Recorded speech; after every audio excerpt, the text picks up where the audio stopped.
له ومن يضلله فلا هادي له ونشهد أن لا إله إلا الله وحده لا شريك له ونشهد أن سيدنا ونبينا ومولانا محمدا عبده ورسوله أما بعد فأعوذ بالله من الشيطان الرجيم بسم الله الرحمن الرحيم يا أيها الذين آمنوا ادخلوا في السلم كافة ولا تتبعوا خطوات الشيطان إنه لكم عدو مبين. وقال الله تبارك وتعالى ومن أحسن قولا ممن دعا إلى الله وعمل صالحا وقال إنني من المسلمين. وقال الله تبارك وتعالى إنما يعمر مساجد الله من آمن بالله واليوم الآخر وأقام الصلاة وآتى الزكاة ولم يخش إلا الله فعسى أولئك أن يكونوا من المهتدين. وقال عليه الصلاة والسلام لا يؤمن أحدكم حتى يكون هواه تبعا لما جئت به. وقال عليه الصلاة والسلام موقف ساعة في سبيل الله خير من قيام ليلة القدر عند الحجر الأسود.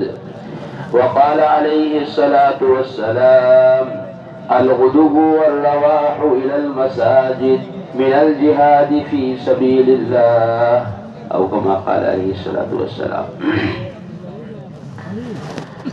قابل قدر دوستوں بزرگوں،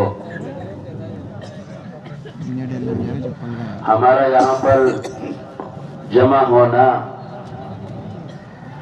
اور دین کی بات کا کہنا اور سننا،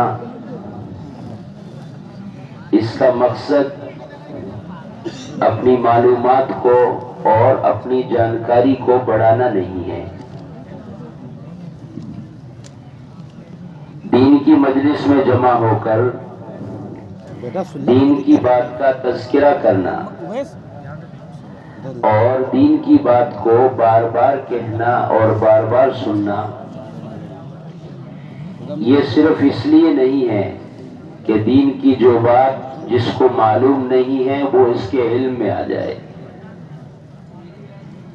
یا جو دین کی بات کو نہیں جانتا وہ جاننے والا بن جائے، بلکہ اس کہنے سننے کے ذریعے سے اور دین کی بات کے بار بار کے تذکرے اور بار بار کے مذاکرے کا اصل مقصد وہ مادیت اور اسباب اور چیزوں کے مقابلے میں دین کو اور اعمال کو یقینی بنانا ہے. ایسا نہیں ہے کہ جس کو دین معلوم ہے اس کو سننے کی ضرورت نہیں ہے، اور جس کو دین معلوم نہیں ہے وہ اس وقت تک دین کی بات کو سنے جب تک اس کو معلوم نہ ہو جائے. اس وقت ایمان والے کو سب سے بڑا دھوکہ یہ لگا ہوا ہے کہ وہ دین کی بات کے جاننے کو اور اس کی معلومات اور اس کی جانکاری کو ہی اصل سمجھ رہا ہے اور اسی کو کافی سمجھ رہا ہے اور اسی پر مطمئن ہے کہ میں کیوں محنت کروں اور میں کیوں دین کی بات سنوں اور میں کیوں دین کے ماحول میں جاؤں جب مجھے دین کی بات معلوم ہے. تو حالانکہ اللہ رب العزت کے وعدے کامیابی کے اور نجات کے، دنیا اور آخرت کے بنانے کے، وہ محض معلومات اور جانکاری پر نہیں ہے، بلکہ وہ تمام وعدے یقین پر اور عمل پر ہے. اگر خالص معلومات اور خالص جانکاری نجات کا راستہ ہوتی تو قارون کبھی بھی ہلاک نہیں ہوتا۔ علماء نے لکھا ہے کتابوں میں، موسیٰ اور ہارون علیہ السلام کے بعد تورات کا سب سے زیادہ جاننے والا اور تورات کا سب سے زیادہ علم رکھنے والا قارون تھا۔ اپنی معلومات اور دین کی جانکاری کی وجہ سے اس صلاحیت کا مالک تھا کہ اگر انکار نہ کرتا تو ان دونوں نبیوں کے بعد نبی بننے کا حقدار یہ تھا، لیکن اپنی معلومات پر یقین نہیں اور اس کے مطابق عمل نہیں، تو اس معلومات نے اس کو ایک ذرے کے برابر بھی نفع نہیں پہنچایا۔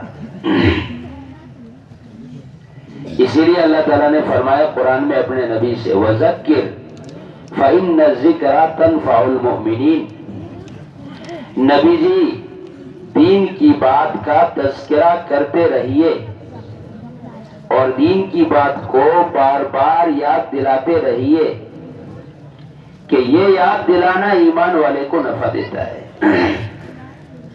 کہ نفع کیا ہوتا ہے؟ کہ نفع یہ ہوتا ہے کہ انسان کی فطرت اور اس کا مزاج اور اس کی عادت یہ ہے کہ جس چیز کا تذکرہ زیادہ ہوگا وہی چیز اس کے نزدیک یقینی ہوگی، اور جس کا یقین دل میں ہوگا کہ اسی کا تاثر ہوگا۔ معلومات کا تاثر نہیں ہوتا ہے، تاثر یقین کا ہوتا ہے، اور جس چیز کا یقین دل میں ہوتا ہے اس کے لیے انسان کا جسم بغیر کسی کوشش اور بغیر کسی محنت کے تیار ہو جاتا ہے۔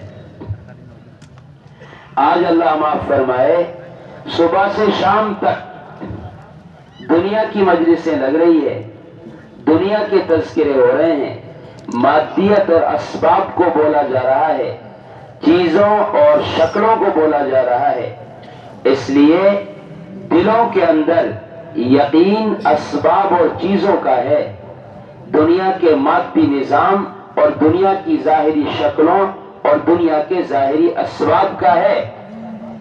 اس کے لیے انسان کا جسم بہت آسانی کے ساتھ، بغیر کسی تشکیل کے، بغیر کسی اعلان کے، بغیر کسی محنت کے، دنیا کے سارے کاموں کے لیے اس کا جسم تیار ہے۔ کہ یہ کس کا تاثر ہے؟ کہ یہ تاثر یقین کا ہے۔ اس سے کہا جائے فجر کی نماز میں کیوں نہیں آتے؟ تو کہتا ہے صاحب سردی بہت ہے، سردی بہت ہے، اور دوسری طرف اگر اس کی ملازمت اور اس کی ڈیوٹی اور اس کا کاروبار صبح 5 بجے سے شروع ہوتا ہے تو اس کا یہی جسم 4 بجے سردی میں تیار ہو کر کاروبار تک پہنچ جاتا ہے۔ جسم نہیں بدلا ہے، انسان نہیں بدلا ہے، لیکن یقین بدلا ہوا ہے۔ یقین مادیت کا ہے، اس لیے عمل کی طرف قدم اٹھتا نہیں اور سبب کی طرف تیزی سے چلا جا رہا ہے۔ جتنا ایمان والا دین کے ماحول میں رہ کر دین کی بات کو بولے گا اور دین کی بات کا تذکرہ کرے گا اور دین کی بات کو کہے گا اور سنے گا، اتنا دین یقینی بنے گا، اعمال یقینی بنیں گے، اور اسباب کا یقین اور اس کا تأثر اس کی ذات سے نکلے گا۔ جب یقین اعمال کا آئے گا تو جس طرح صحابہ اکرام عمل کے لیے ہر آن ہر گھڑی تیار ہوتے تھے، اس کا جسم بھی تیار ہو جائے گا۔ ایسا نہیں ہے کہ صاحب انسان کی صلاحیتیں کمزور ہو گئی ہے، اب جسم کمزور ہو گیا ہے، اب پہلے والا جیسا عمل نہیں ہو سکتا، کہ نہیں، دنیا میں انسان کتنی کوشش کر رہا ہے کہ صاحب 4 گھنٹے نماز میں کھڑے ہو کر تلاوت کرنا، یہ تو دور صحابہ کی بات تھی۔ اب انسان میں وہ طاقت کہاں ہے؟ کہ طاقت آج بھی ہے یقین بدلا ہوا ہے، اس لیے اس کا میدان عمل اور طرز عمل بدلا ہوا ہے۔ آپ دیکھیں، ایک چائے کی ٹھیلی والا، ایک انڈے بیچنے والا، ایک ہوٹل والا صبح سے شام تک کھڑے ہو کر کس طرح اپنی مزدوری کرتا ہے، کس طرح کام کرتا ہے۔ کیا وہ 4 گھنٹے کھڑے نہیں ہوتا؟ کیا وہ 2 گھنٹے لگاتار کھڑے ہو کر اپنے آنے والوں کو اور اپنے گاہکوں کو چائے نہیں پلاتا؟ کہ جسم وہی ہے لیکن یقین اسباب کا ہے، اور اللہ تعالیٰ کا دستور یہ ہے، اس کا نظام یہ ہے، اس کا ضابطہ یہ ہے کہ جس زمانے کا انسان بھی اپنے دل میں اسباب اور چیزوں کا یقین پیدا کرے گا اور اعمال کو ضائع کرے گا، تو اللہ رب العزت اس کے لیے ہر آسانی میں مشکل لے کر آئیں گے، اور ہر کامیابی کی شکل اور کامیابی کے سبب میں اللہ اس کے لیے ناکامی لے کر آئیں گے۔ اور اگر اعمال کو یقینی بنایا ہوا ہے، اللہ کے وعدوں کو یقینی بنایا ہوا ہے، تو اللہ رب العزت کا ضابطہ یہ ہے کہ اللہ تعالی ہر ضیق میں، ہر تنگی میں، ہر ناکامی کی شکل میں، ہر ناکامی کے سبب میں اللہ اپنی قدرت سے کامیابی نکال کر دکھائیں گے۔ زندگیوں کا بننا اور بگڑنا مادی اسباب اور مادی چیزوں پر موقوف نہیں ہے، بلکہ یہ انسان کے یقین اور اس کے اعمال پر موقوف ہے۔ جب سے دنیا بنی ہے اس دن سے لے کر آج تک اللہ کا ضابطہ اسی طرح ظاہر ہوا ہے اور قیامت تک اسی طرح چلے گا کہ جو سبب کی طرف جائے گا، شکل کی طرف جائے گا، دنیا کے مادی نظام اور دنیا کی شکلوں اور دنیا کی چیزوں کو یقینی بنا کر اپنی محنت کا رخ اس طرف پھیرے گا اور اعمال کو ٹکرائے گا، احکامات سے منہ موڑے گا، تو اللہ رب العزت ہر ضیق میں اور ہر تنگی میں، ہر آسانی میں اس کے لیے تنگی پیدا کر دیں گے۔ آج اللہ معاف فرمائے، جس طرح اہل باطل کا خیال ہے وہی خیال ایمان والے کا ہے۔ کہتا ہے صاحب دنیا کے کام تو دنیا کے لیے ہیں، اور آخرت کے کام اور دین کے کام کے یہ آخرت کے لیے ہیں۔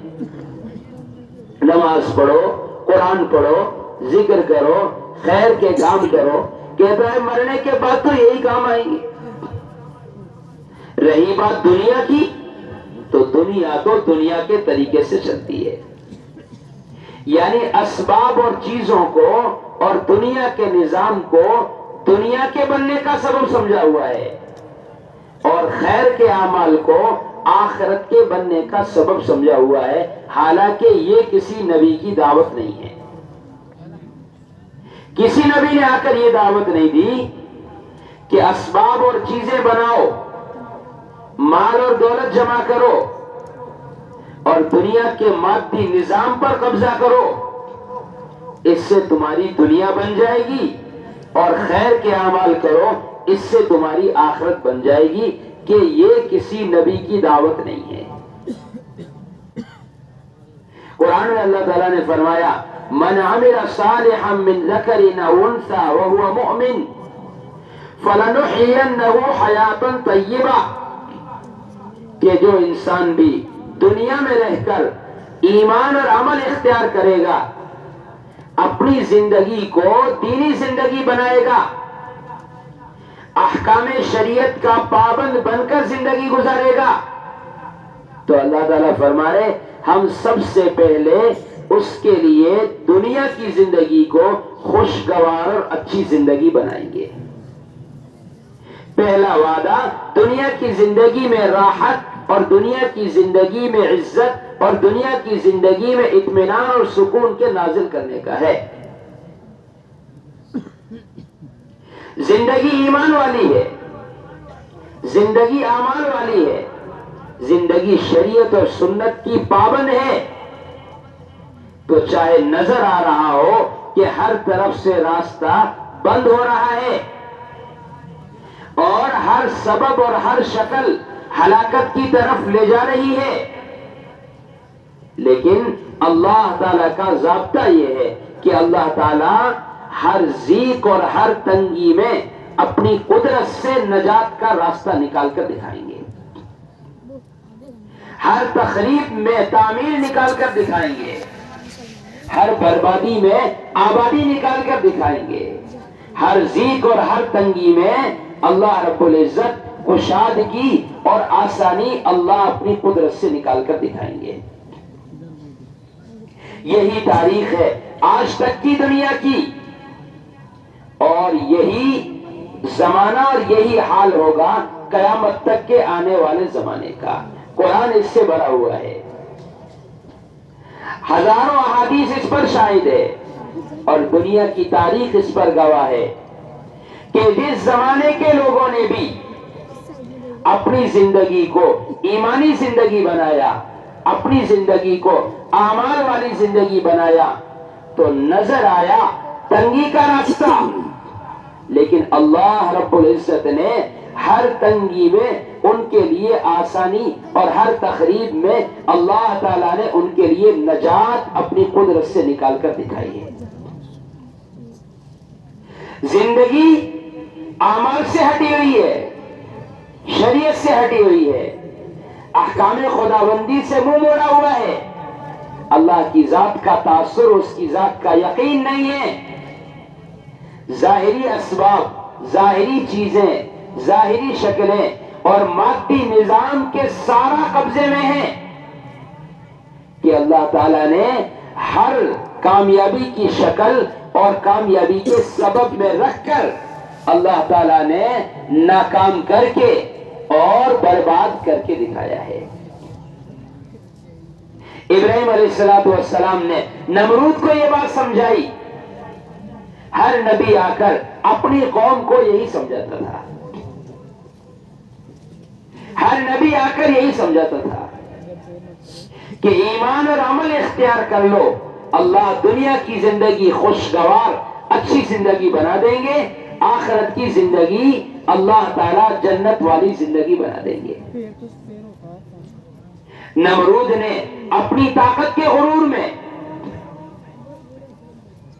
اپنی قوت اور اپنے اقتدار اور اپنے جاہ و جلال کے زعم میں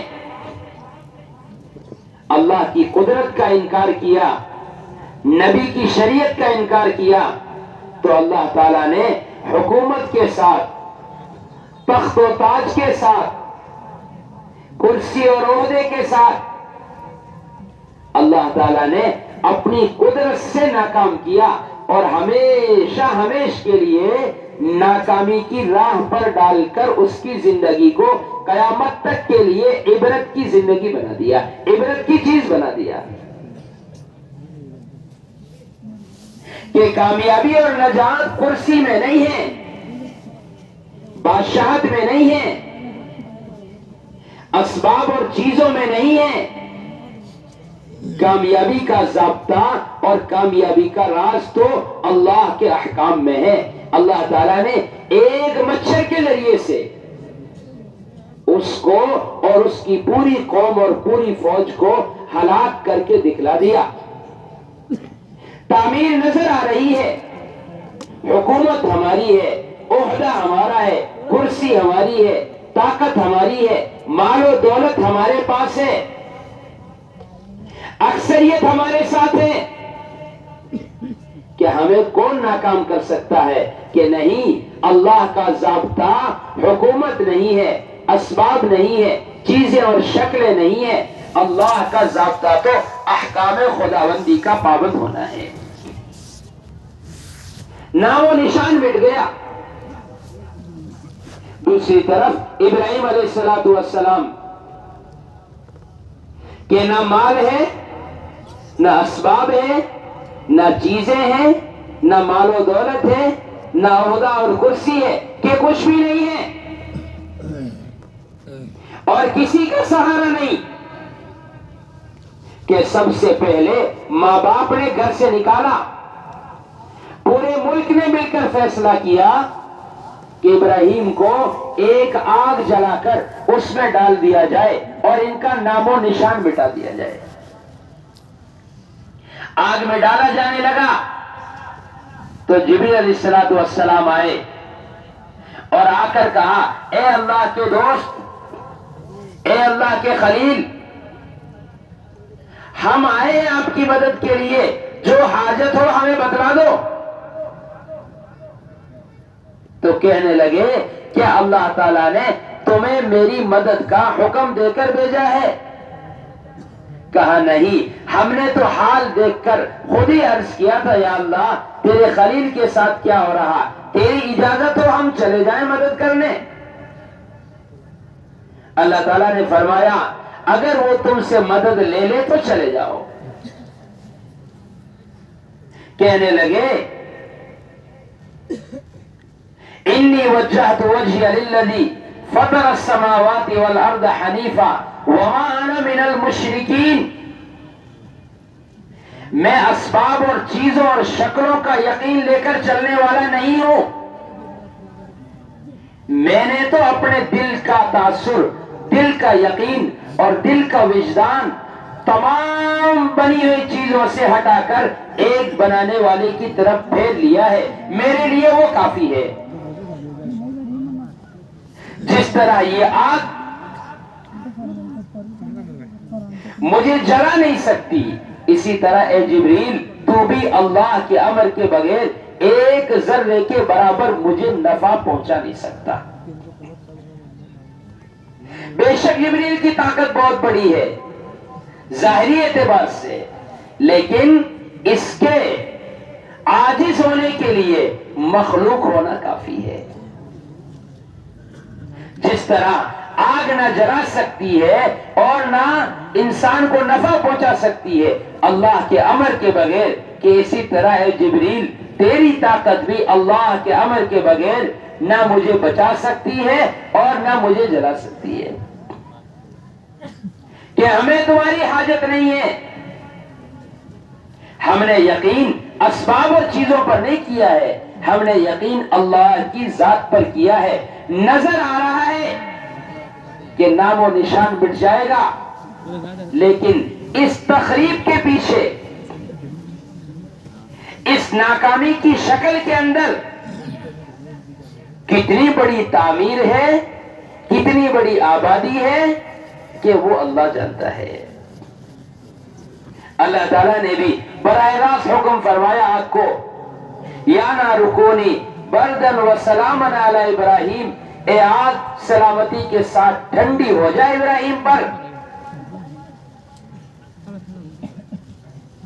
کہ نظر آ رہا ہے کہ ان کے پاس کچھ نہیں ہے، اور دوسری طرف نظر آ رہا ہے کہ سب کچھ ہے، کہ سب کچھ والوں کا نام و نشان مٹ گیا۔ جن کے پاس کچھ نہیں تھا ان کے ذریعے سے اللہ تعالیٰ نے ملک آباد کروائے،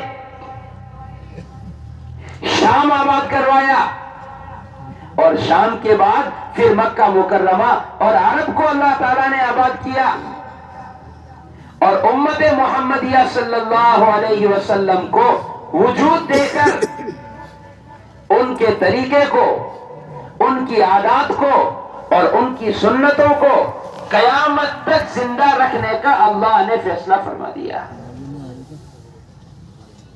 ایسا نہیں ہے کہ صاحب وہ تو نبی تھے، ایک خیال یہ بھی پیدا ہوا کہ صاحب کوئی مدد کا واقعہ بیان کرو، کوئی اللہ کی نصرت اور تائید کی بات بیان کی جائے، تو انسان کے دل میں وسوسہ اور خیال پیدا ہوتا ہے کہ صاحب وہ تو انبیاء تھے، ہم انبیاء تھوڑے ہیں، وہ تو صحابہ تھے، ہم صحابہ تھوڑے ہیں۔ بے شک وہ انبیاء تھے، بے شک وہ صحابہ تھے، انبیاء تو بہت اعلیٰ، سارے ایمان والوں کے اعمال کو بھی اگر جمع کیا جائے تو بھی ایک صحابی کے عمل کے ذرے کے برابر نہیں ہو سکتا، اس میں تو کوئی شک نہیں ہے۔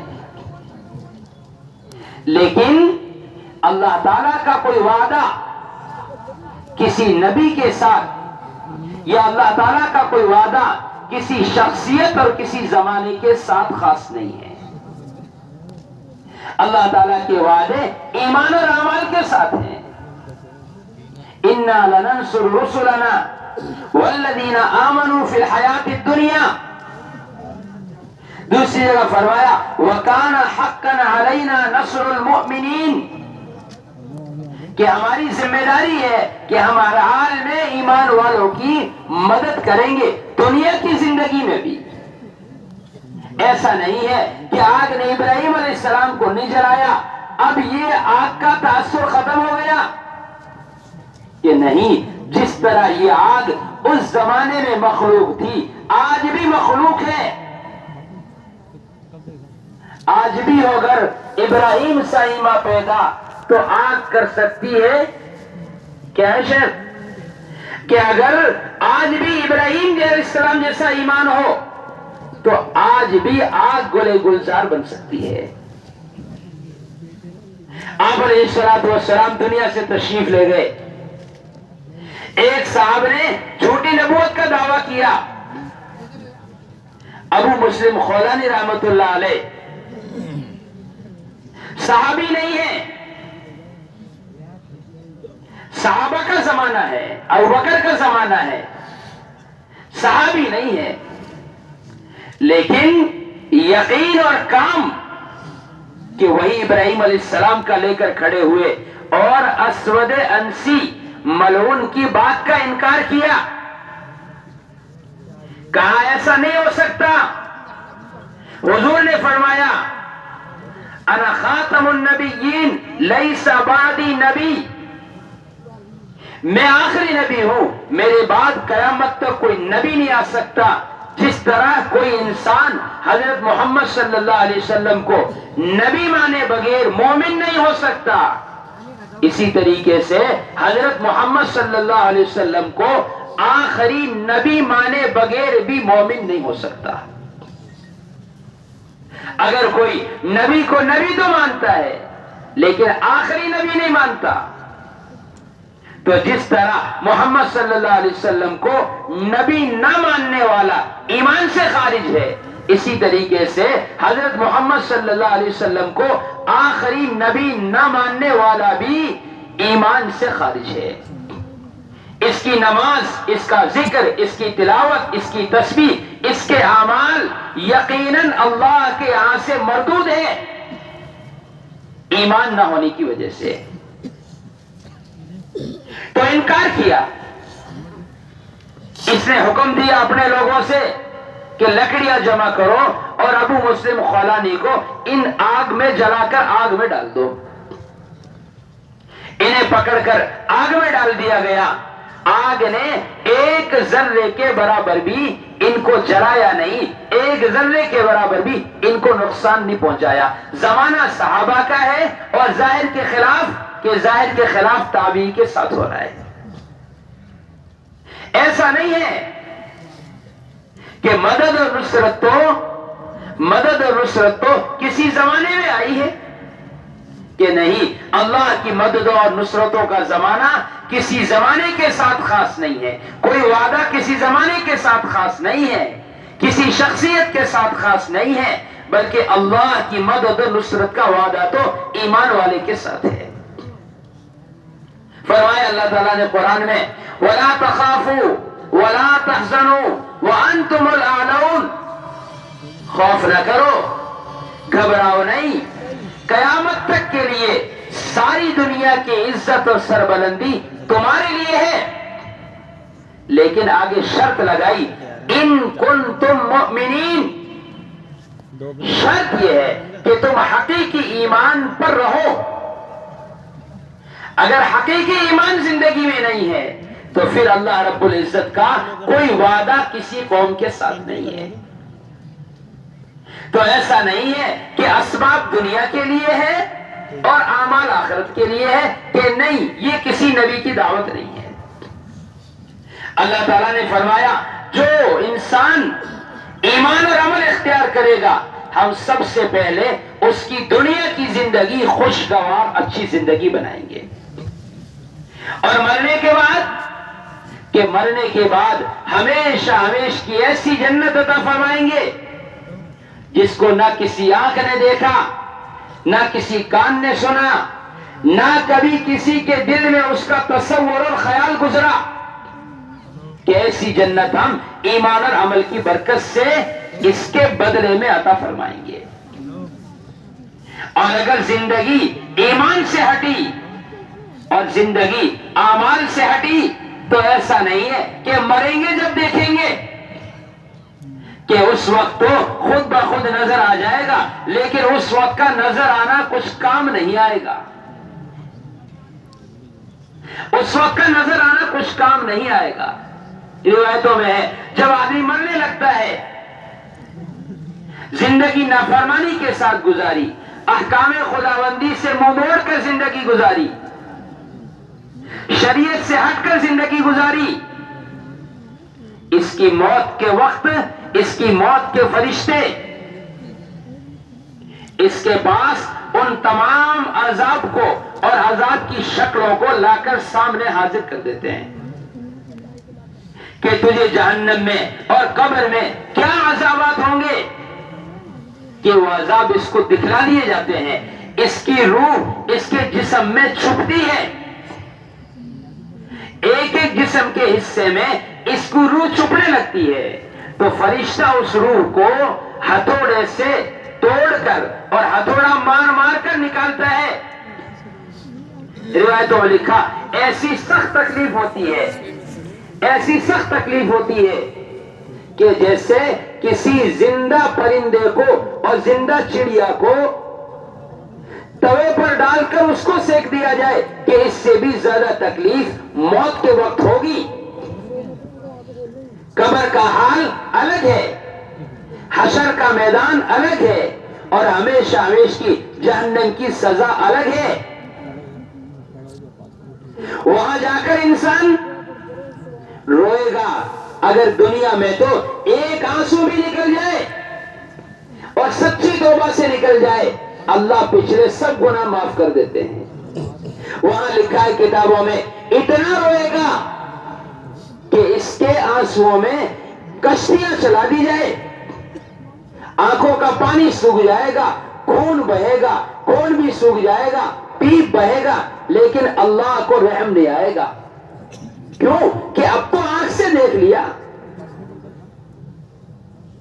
جہنم میں ڈال دیا جائے گا، چیخے گا اور چلائے گا، سخت پیاس سے، سخت دھوپ سے اور سخت عذاب سے پریشان ہو کر کہے گا یا اللہ اتنی تیز پیاس لگی ہے، اتنی تیز بھوک لگی ہے کہ برداشت نہیں ہو رہی، یا اللہ پانی پلا دے۔ لکھا ہے کتابوں میں کئی سال تک روتا رہے گا، چیختا رہے گا، اس کی طرف کوئی آواز نہیں ہوگی۔ کیوں؟ کہ جب ہم نے تمہیں بھیجا تھا تم نے ہماری آواز نہیں سنی، 5 وقت مؤذن صاحب بلاتے رہے اور تو جانور کی طرح منہ اوپر کر کے روح گردانی کرتا رہا، دنیا میں ہماری نہیں سنی، یہاں تمہاری نہیں سنی جائے گی۔ یہاں تو وہ ہے جو تم دنیا میں کر کے آئے ہو، یہاں تو وہ ہوگا جو تم نے آگے بھیجا ہے۔ زمانوں کے بعد اس کو پینے کے لیے زقوم دیا جائے گا۔ لکھا ہے کتابوں میں، بعض روایتوں میں زقوم ایک جہنم کا درخت ہے، اتنا بدبودار اس کا پانی کہ اگر اس کا ایک قطرہ زمین پر گر جائے تو اس کی بدبو کی وجہ سے ساری دنیا والوں کی زندگی مشکل ہو جائے۔ بعض روایتوں میں زقوم کہتے ہیں جہنمیوں کے جسم سے نکلا ہوا وہ خون اور وہ پیپ، وہ اس کو پینے کے لیے دیا جائے گا،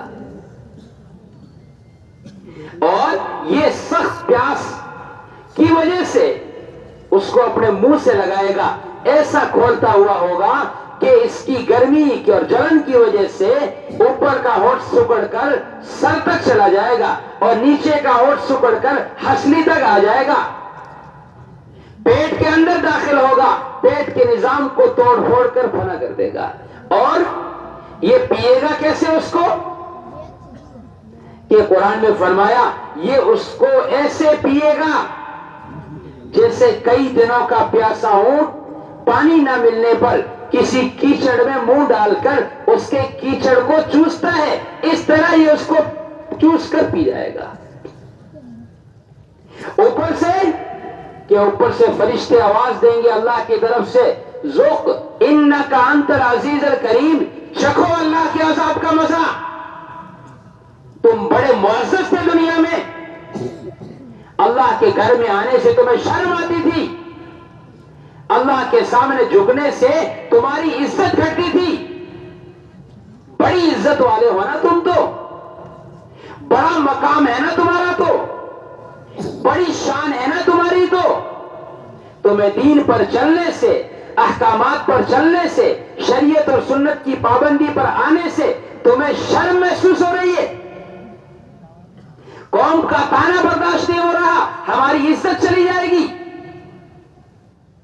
کہ جس عزت کی وجہ سے تم نے نافرمانی کی تھی اب اس عزت کا مزہ چکھو، ذوق انک انت العزیز الکریم، چکھ اللہ کے عذاب کا مزہ، بڑی عزت والا تھا دنیا میں تو میرے دوست عزیزو، جہنم میں تو یہ ہوگا کہ مریں گے جب دیکھیں گے کہ وہ دیکھنے کا موقع نہیں، وہ تو سہنے کا موقع ہوگا، اور دنیا میں نقد اس کا عتاب ہے، ایسا نہیں ہے اس کی سزا تو مرنے کے بعد ہے، کہ نہیں، نقد اس کا عتاب ہے نافرمانی کا۔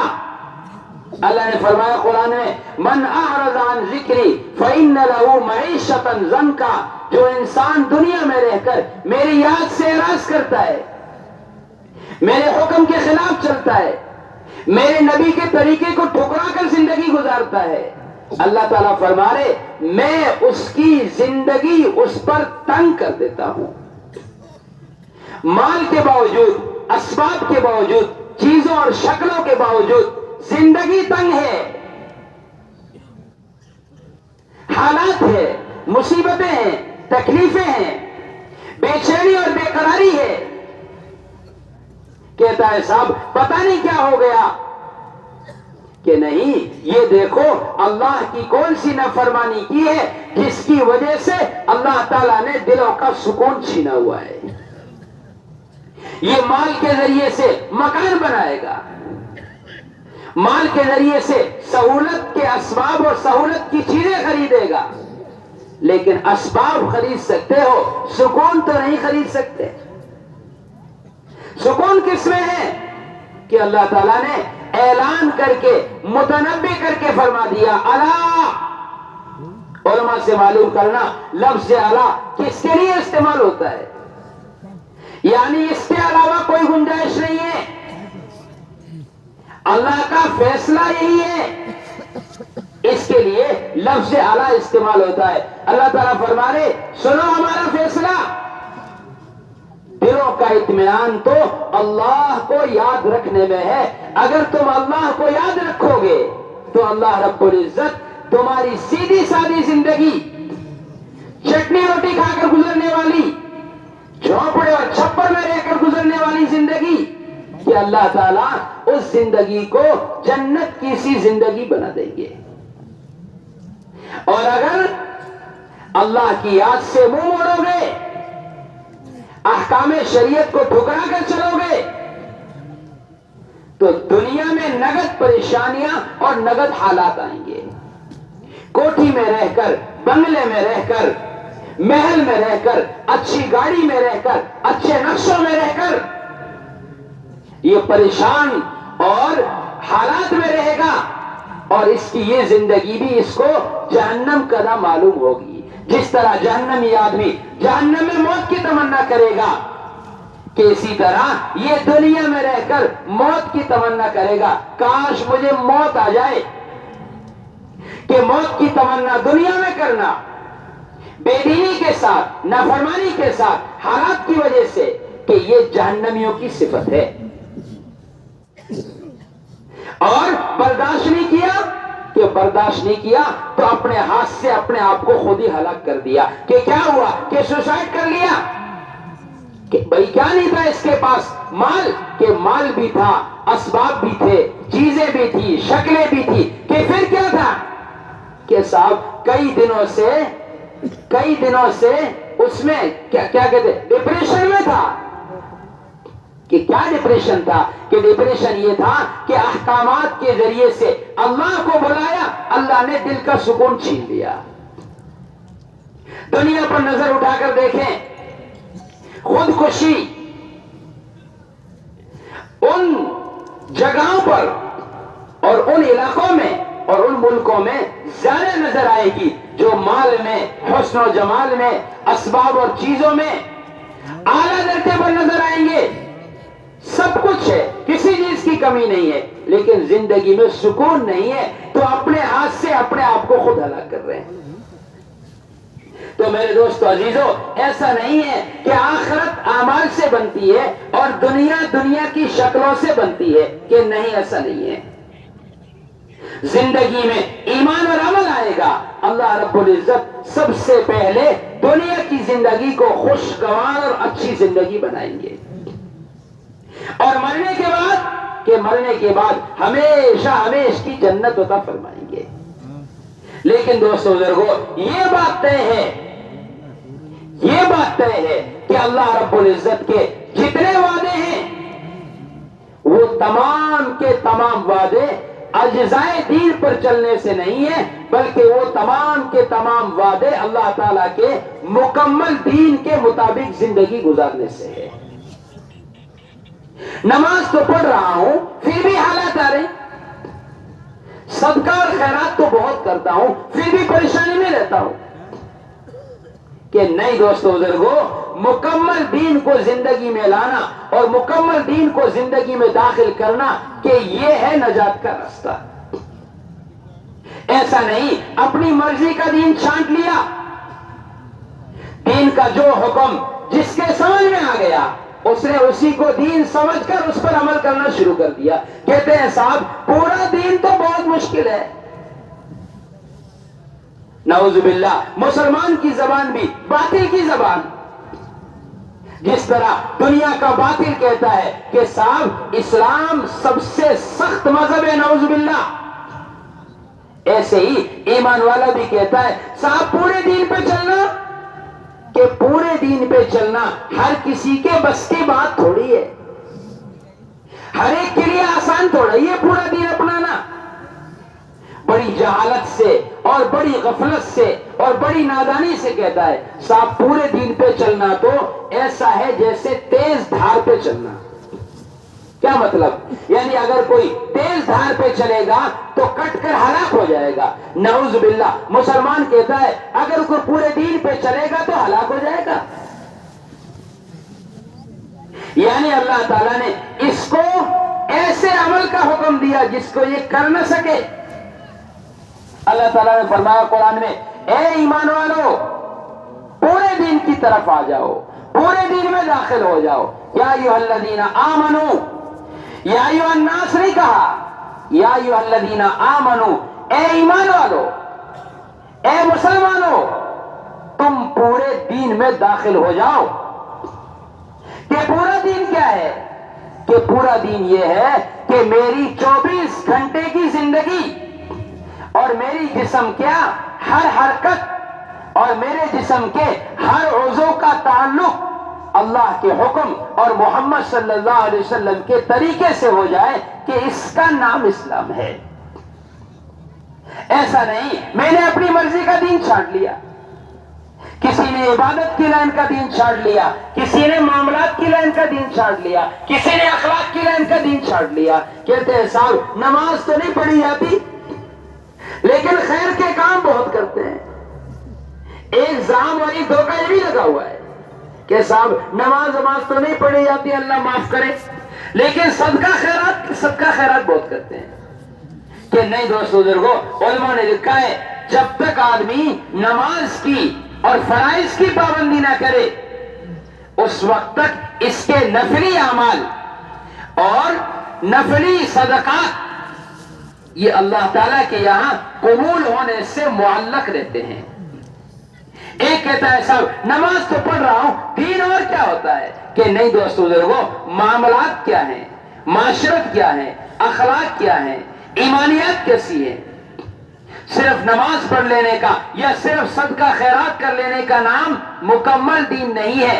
ایمانیات، عبادات، معاملات، معاشرت اور اخلاق، دین کے ان پانچوں شعبوں میں اللہ کے حکم اور محمد صلی اللہ علیہ وسلم کے طریقے کے مطابق زندگی گزارنے کا نام اسلام ہے، اور اس کی پابندی کرنے والے کا نام مسلمان ہے.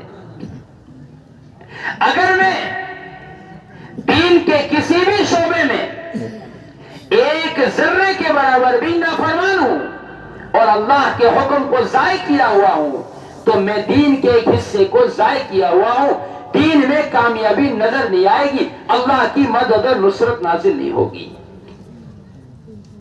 اس لیے کہ یہ اصول کی بات ہے کہ جب تک کوئی چیز مکمل نہ ہو جائے کہ اس وقت تک اس کا نتیجہ اور اس کا نفع ظاہر نہیں ہوتا ہے.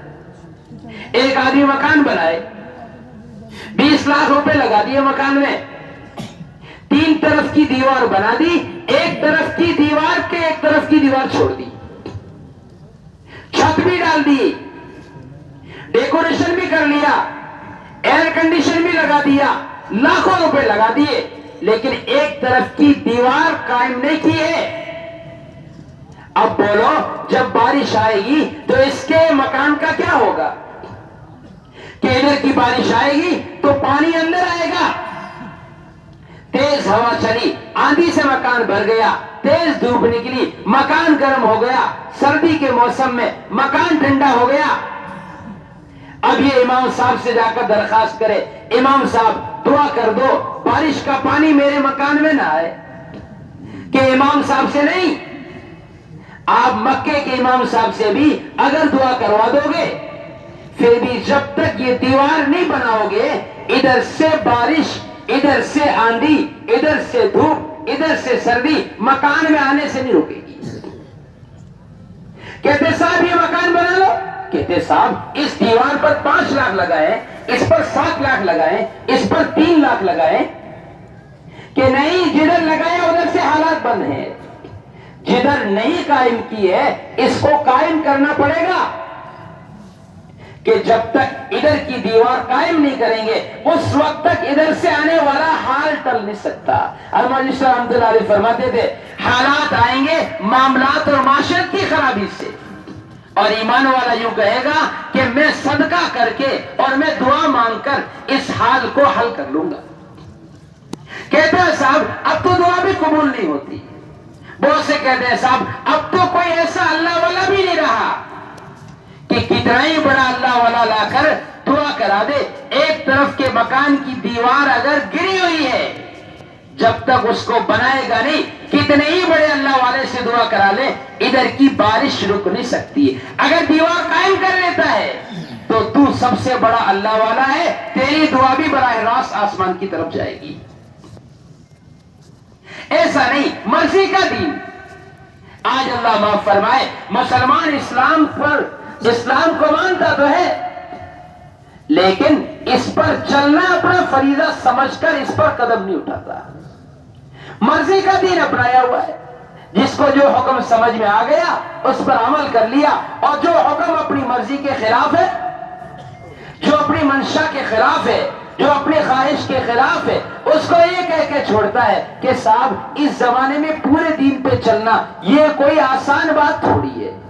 حالانکہ حدیث میں فرمایا الدین یسر، دین تو بہت آسان ہے، دین تو بہت آسان ہے. اس کے لیے دوست بزرگوں اپنی زندگی کو دینی زندگی بنانا، اپنی زندگی کو احکامات والی زندگی بنانا، اپنی زندگی کو ایمان و عمل کی زندگی بنانا، یہ ہر ایک ایمان والے کی سب سے پہلی ذمہ داری اور اس کا سب سے پہلا کام ہے. اس وقت اللہ معاف فرمائے ہر ایک کی اپنی ذات سے لے کر عالمی سطح تک جتنے حالات ہیں، ان حالات کی وجہ ایمان والے کے عمل کا بگاڑ اور اس کے عمل کو ضائع کرنا ہے. حالات حالات کا تعلق حکام سے نہیں ہے، حالات کا تعلق ظاہری نظام سے نہیں ہے، حالات کا تعلق شکلوں اور اسباب اور چیزوں سے نہیں ہے، بلکہ حالات کا تعلق انسان کی ذات سے نکلنے والے عمل سے ہے۔ اللہ رب العزت ایمان والوں پر حال ڈالتے ہیں، کس کے لیے؟ تاکہ یہ ہماری طرف لوٹ کر آ جائے۔ ظہر الفساد فی البر والبحر بما کسبت ایدی الناس، خشکی اور تری میں، دنیا کے کسی کونے میں، دنیا کے کسی ملک میں، دنیا کے کسی خطے میں کوئی حال نہیں آتا سوائے اس کے کہ اس کا سبب انسان کا عمل ہوتا ہے۔ یہ تو دنیا کا باطل نظام ہے، قدرت کا منکر نظام ہے، جو یوں کہتا ہے صاحب حالات تو حالات سے آتے ہیں، مخلوق مخلوق سے تبدیل ہوتی ہے۔ جب دھوپ تیز نکل گئی تو بارش کو برسنا ہی تھا اور سیلاب آنا ہی تھا، جب زمین کی پلیٹیں سرک گئی تو زلزلہ آنا ہی تھا اور زمین دھس رہی تھی۔ کہ یہ باطل کا وہ نظام ہے جو انسان کو اللہ کی طرف آنے سے اور اللہ کی طرف رجوع کرنے سے روکنے والا نظام ہے۔ حدیث میں فرمایا زلزلہ آتا ہے اللہ کی نافرمانی ہونے کی وجہ سے، جب زمین پر کھلے عام بے حیائی ہوتی ہے۔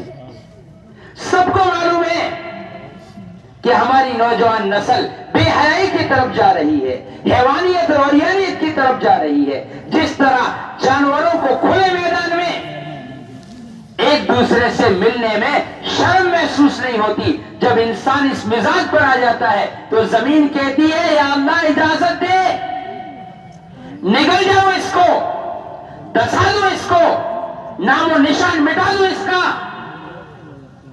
دنیا سمجھاتی ہے صاحب زمین کی پلیٹیں کھسک گئی، زمین میں یہ ہو گیا، زمین میں یہ ہو گیا، اس لیے زمین ہلتی ہے۔ کہ نہیں، جب زمین پر اللہ کی نافرمانی ہوتی ہے تو اللہ رب العزت ساری دنیا کو سبق دینے کے لیے دنیا کے کسی کونے میں، دنیا کے کسی حصے میں، دنیا کے کسی خطے میں ذرا سا ایک زلزلہ، ذرا سی ایک جھلک اللہ ڈال کر دکھاتے ہیں۔ سالوں کی محنتیں، برسوں کی صلاحیتیں، برسوں کی تمہاری قربانیاں، اگر اللہ کے مقابلے میں آؤ گے تو ایک سیکنڈ کے زلزلے میں، ایک منٹ کے زلزلے میں زمین دوش ہو جائے گی۔ ایسا نہیں ہے کہ حالات تو حالات سے چلتے ہیں، دھوپ تیز ہو گئی، بارش زیادہ ہو گئی، سیلاب آ گیا، کہ نہیں، اس کی وجہ، اس کا سبب انسان کے عمل کا بگاڑ ہے اور ایمان والے کے عمل کا بگاڑ ہے۔ ایسا نہیں باطل کی نافرمانی سے حالات آتے ہیں، کہ نہیں، باطل کے لیے تو اللہ تعالیٰ نے دنیا کو بنایا ہی جنت ہے،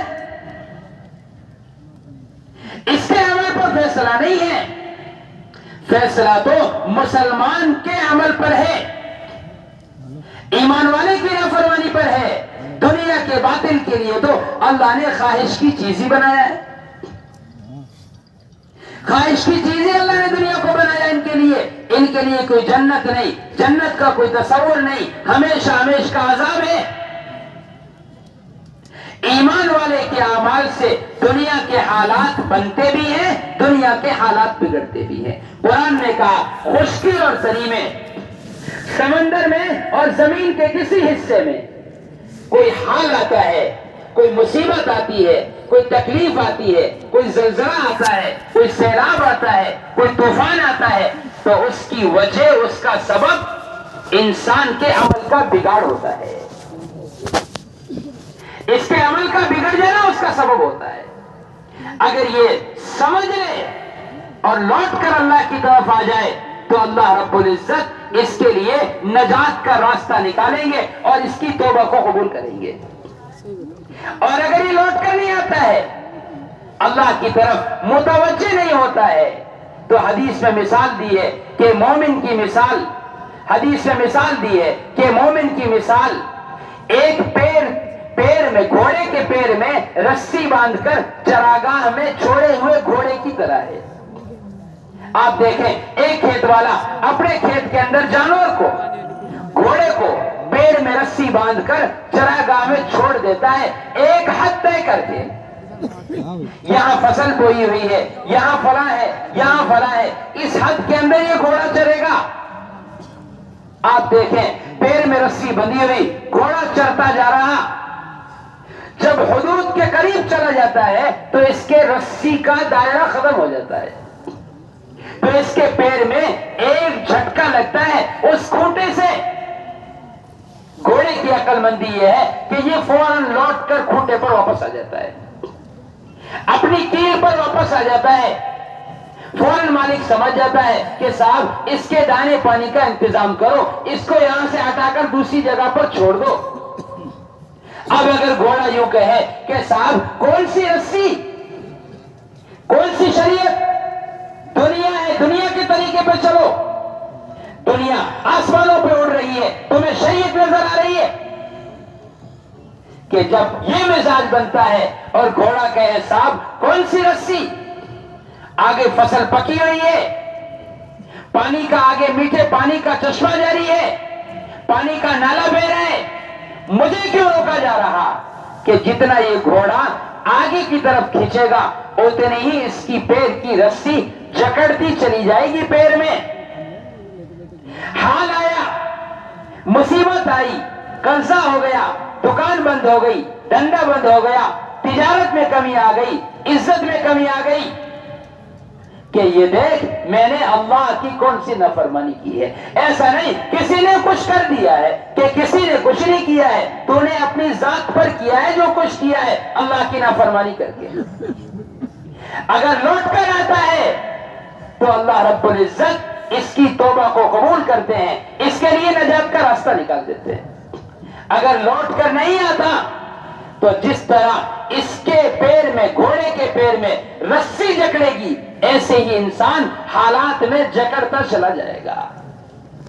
اب دعا کرواؤ امام صاحب سے، دعا کراؤ مولوی صاحب سے، تعویذ کراؤ فلاں صاحب سے، کہ پیر خود کھینچ رہا ہے اور اپنے پیر میں رسی کو خود جکڑ رہا ہے اور تعویذ پیر میں لا کر باندھ رہا ہے، کہ یہ تعویذ کا اثر نہیں ہے۔ آج اللہ معاف فرمائے عمل کا یقین تو نکلا ہوا ہے، عملیات کا تاثر ہے۔ جہاں سے ہوتا نظر آ رہا اس طرف بھاگ رہا، اللہ کے وعدے کی طرف لوٹ کر نہیں آ رہا۔ اس کے لیے دوستو بزرگوں 100% اللہ کا دین زندگی میں آئے، ایک ایک ایمان والا حقیقی مسلمان اور حقیقی ایمان والا بن کر زندگی گزارے، اس کے لیے ہر ایک کی ذمہ داری ہے اپنے آپ کو نبوت کے طریقے پر دین کی دعوت اور دین کی محنت میں لگائے۔ جس طرح اعمال کے بغیر اور احکام شریعت کے مطابق زندگی گزارے بغیر زندگی بن نہیں سکتی، اسی طریقے سے ہر ایک کی اپنی ذات سے محنت کیے بغیر، نبوت کے طریقے پر اپنے آپ کو دعوت میں لگائے بغیر اس کی زندگی میں دین آ نہیں سکتا، دین باقی نہیں رہ سکتا۔ آپ علیہ الصلوۃ والسلام نے دین کی دعوت اور دین کی محنت کے لیے کوئی جماعت نہیں بنائی، کوئی تنظیم نہیں بنائی، کوئی پلیٹ فارم نہیں بنایا۔ جو بھی ایمان لے کر آیا اس کو اپنے دین کی دعوت دینے والا اور دین کی محنت کرنے والا بنایا۔ مردوں کو بھی، عورتوں کو بھی اور بچوں کو بھی۔ امت کے 3 طبقے ہیں، مرد، عورتیں، بچے۔ آپ علیہ الصلوۃ والسلام نے اپنا میدان محنت تینوں کو بنایا، اور ایمان لانے کے بعد ان تینوں طبقوں کو اپنے ساتھ دین کی دعوت اور دین کی محنت میں برابر شریک کیا۔ آپ نے اپنی محنت اماں خدیجہ پر کی، ایمان لے کر آئی۔ ایسا نہیں خدیجہ تو عورت ہے، تو گھر میں رہ، نماز پڑھ، ذکر کر، تیرے ذمہ دین نہیں، دین کی دعوت نہیں ہے، کہ نہیں، اپنی جان، اپنا مال، اپنا وقت لگانے کا جو جذبہ ابوبکر کا بنایا وہی جذبہ اماں خدیجہ کا بھی بنایا رضی اللہ عنہ۔ جو جذبہ مردوں کا بنایا وہی عورتوں کا، جو عورتوں کا وہی بچوں کا۔ اللہ تعالیٰ نے ایک موقع پر ابوبکر رضی اللہ تعالیٰ عنہ کے سارا مال خرچ کر دینے پر اللہ کی طرف سے براہ راست سلام آیا کہ اسی طرح ایک موقع اما خدیجہ کے لیے بھی ایسا آیا کہ سارا مال خرچ کر دیا، اللہ نے براہ راست اما خدیجہ کو بھی سلام بھیجا ہے۔ چھوٹے چھوٹے بچوں کا جذبہ بھی یہی۔ حضور ہجرت فرما رہے، ابوبکر گھر کا سارا مال لے کے چلے گئے، ابو قحافہ رضی اللہ عنہ تشریف لائے، اس وقت ایمان نہیں لائے تھے، اپنی پوتیوں کے پاس اور آ کر کہا بیٹا مجھے پتا ہے تمہارا باپ تو چلا گیا لیکن مجھے ڈر یہ ہے کہ وہ سب لے گیا ہوگا گھر کا مال بھی۔ حضرت اسماء فرماتی ہیں خدا کی قسم ہمارے گھر میں ایک پیسہ بھی نہیں تھا، سب کچھ لے گئے، لیکن دادا کو تسلی دینے کے لیے میں نے اپنے گھر کی ایک طاق میں چھوٹے چھوٹے کنکر جمع کیے، اوپر کپڑا ڈال دیا اور دادا سے کہا دیکھو دادا جان بہت پیسے رکھے آپ گھبراؤ نہیں۔ یہ چھوٹے چھوٹے بچوں کا جذبہ تھا۔ مولوی صاحب رحمۃ اللہ علیہ فرماتے تھے امت کا جو طبقہ دعوت سے کٹے گا وہی طبقہ گھروں میں بے دینی کے آنے کا سبب بنے گا۔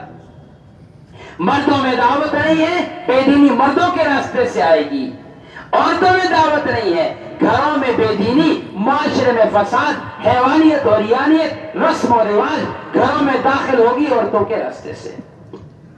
مرد عورت دیندار ہے، بچوں کا مزاج داعیانہ نہیں ہے تو گھروں میں فیشن اور گھروں میں بے حیائی اور یہودیت اور نصرانیت گھروں میں بچوں کے راستے سے سرایت کرے گی۔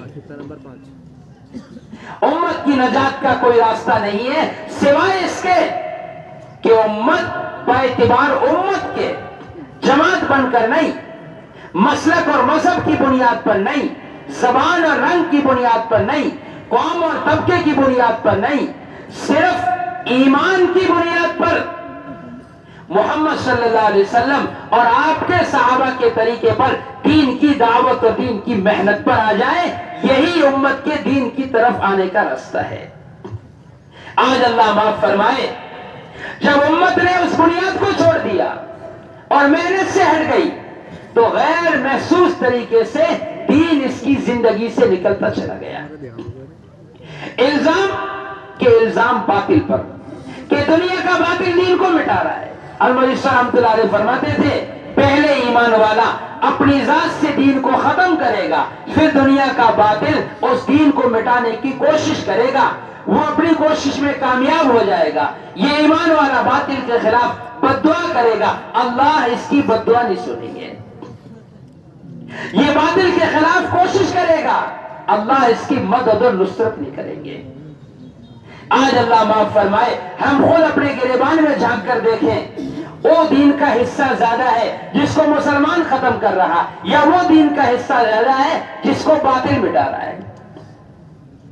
جب تک ایمان والا اپنی ذات سے ختم کیے ہوئے دین کو قائم کرنے کا فیصلہ نہیں کرے گا، اس وقت دنیا کی کوئی بھی طاقت، دنیا کی کوئی بھی قوت، دنیا کا کوئی بھی اقتدار اور دنیا کا کوئی بھی حال اس کے دین پر اور اس کی ذات پر آنے والے حال کو ٹال نہیں سکتا۔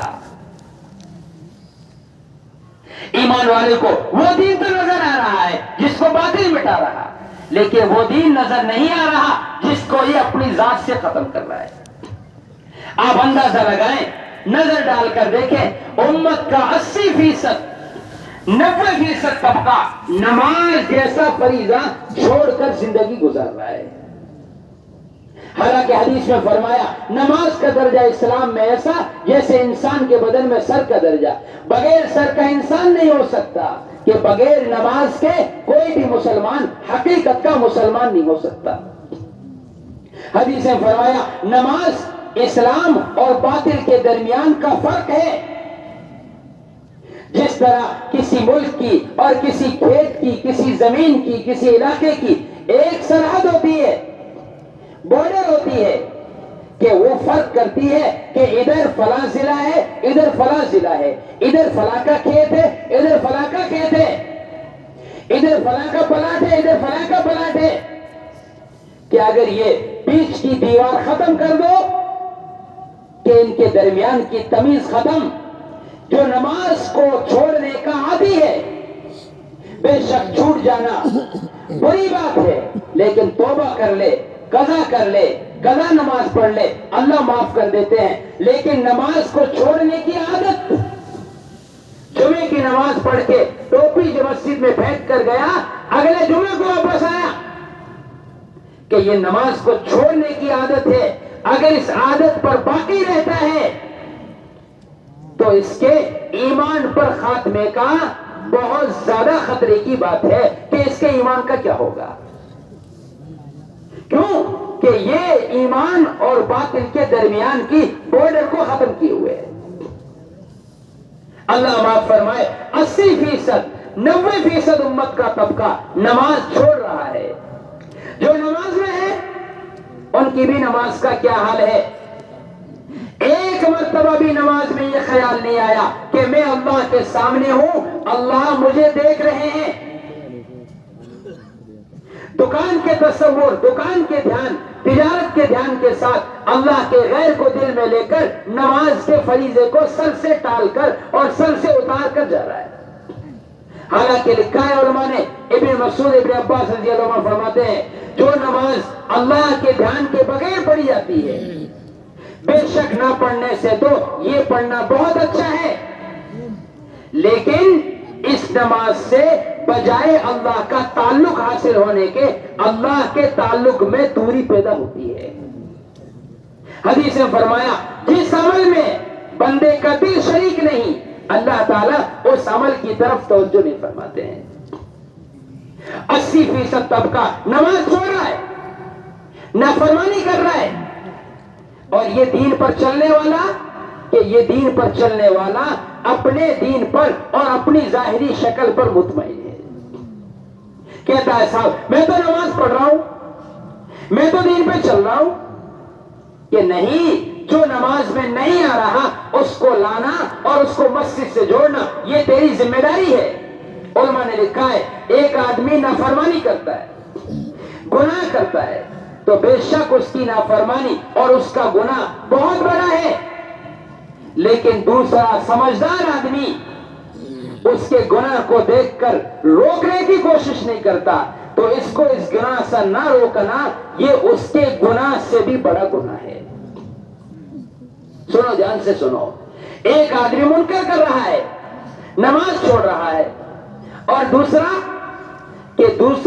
اس کی نماز کے چھوڑنے کو دیکھ رہا ہے، کوئی فکر نہیں کرتا، اس کا نماز چھوڑنا گناہ ہے، اس کا نماز کی طرف لانے کی محنت نہ کرنا یہ اس سے بھی بڑا گناہ ہے۔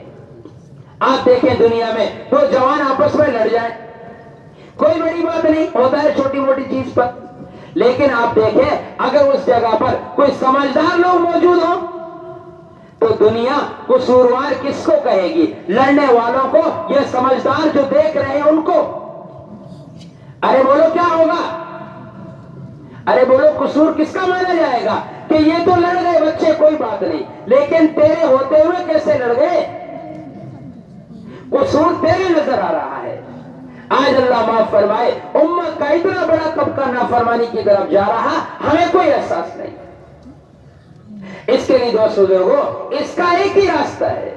ہر ایک سوچتا تو ہے امت میں دین آئے، لیکن ہر ایک اپنی رائے سے، اپنے تجربے سے اور اپنی سوچ سے محنت کرنے کی سوچتا ہے۔ حالانکہ اللہ رب العزت نے مدد کا اور نصرت کا وعدہ اس محنت کے ساتھ کیا ہے جو محنت حضرت محمد صلی اللہ علیہ وسلم اور آپ کے صحابہ کے طریقے پر ہو۔ خالی جوہر ہدایت کا وعدہ نہیں ہے۔ والذین جاہدوا فینا لنہدینہم سبلنا وان اللہ لمع المحسنین۔ قرآن نے کہا جو ہمارے راستے میں محنت کریں گے ہم ان محنت کرنے والوں کو ہدایت ضرور بھی ضرور دیں گے، لیکن آگے فرمایا ہماری مدد، ہماری نصرت، ہماری تائید کہ وہ تو اچھی طرح محنت کرنے والوں کے ساتھ ہے۔ کہ محنت اچھی کس کی ہے؟ کہ محنت اچھی اس کی ہے، محنت میں حسن اس کے ہے جس کی محنت محمد صلی اللہ علیہ وسلم اور آپ کے صحابہ کے طریقے کے مشابہ ہو۔ آپ علیہ السلام نے جن بنیادوں پر امت کو ڈالا تھا، قیامت تک کے لیے امت کے دین پر قائم رہنے کی وہی بنیادیں اصل ہے۔ زمانہ بدلتا ہے، حالات بدلتے ہیں، ماحول بدلتا ہے، لیکن دین اور دین کی محنت اور محنت کا طریقہ نہیں بدلتا۔ امام مالک رحمت اللہ علیہ فرماتے ہیں اس امت کے بعد والے دین کی طرف نہیں آ سکتے، ان کی اصلاح نہیں ہو سکتی اس وقت تک جب تک یہ وہ نہ کریں جو ان کے پہلوں نے یعنی صحابہ نے کیا تھا۔ آپ علیہ السلام نے 100% ایمان والوں کو اپنے دین کی دعوت اور دین کی محنت کے لیے 3 بنیادوں پر جمع کیا تھا۔ آج بھی اگر ساری دنیا کا ایمان والا ان 3 بنیادوں پر آ جائے تو خدا کی قسم ساری دنیا کا باطل بھی مل کر 1 انچ کے برابر بھی اس کو دین سے ہٹا نہیں سکتا۔ اور جب تک ایمان والا ان 3 بنیادوں پر نہیں آتا ہے اس وقت تک دنیا کی کوئی بھی طاقت اس کو دین کی طرف اور اعمال کی طرف لا نہیں سکتی۔ اس لیے کہ مسئلہ اس کا نہیں ہے، مسئلہ اس کا نہیں ہے کہ کون محنت کر رہا ہے اور کون محنت نہیں کر رہا، کس کی محنت زیادہ نفع بخش ہے اور کس کی محنت کم نفع بخش ہے۔ دائی کی محنت دوسروں کے لیے ہدایت کا ضابطہ نہیں ہے، دائی کی محنت اس کی اپنی ذات کے لیے ہدایت کا ضابطہ ہے۔